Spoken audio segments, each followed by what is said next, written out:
निर्धारित करना कि हम कार्तिक के जो 7 नियम है, कार्तिक के महीने के जो 7 नियम बताए गए हैं, कम से कम हम 7 नियम में से एक नियम ऐसा पकड़ें जिससे हमारा जीवन सार्थक हो जाए।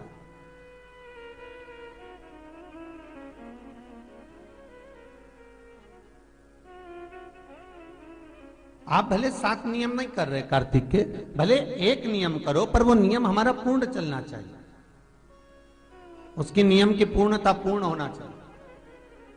आपको कहा था कार्तिक के 7 नियम हैं, उसमें पहला दीपदान, दूसरा तुलसी पूजन, तीसरा भूमि पर शयन, चौथा शरीर पर तेल नहीं लगाना, पांचवा सुंदर दलहन की चीजों का त्याग करना, और छठा ब्रह्मचार्य व्रत का पालन करना, और सातवां अपने जीवन में कार्तिक के महीने में चाहे वाणी का संयम हो, चाहे भोजन का संयम हो, चाहे शब्दों का संयम हो, चाहे दृष्टि का संयम हो, चाहे इंद्रियों का संयम हो, वो संयम रखें।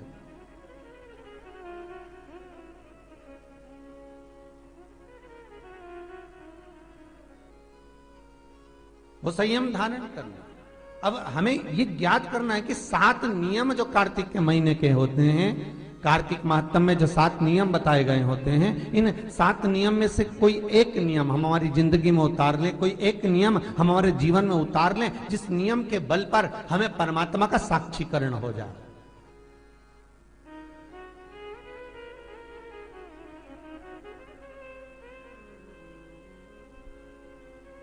कोई एक नियम।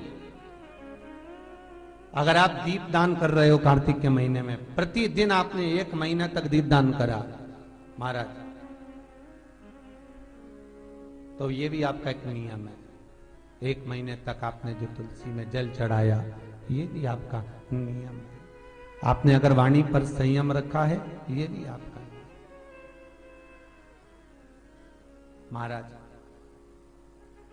एक बहुत सुंदर बात कार्तिक के माध्यम से लीजिएगा अपने जीवन में उतारने के। कार्तिक के महीने का 7वां नियम याद रखना, संयम।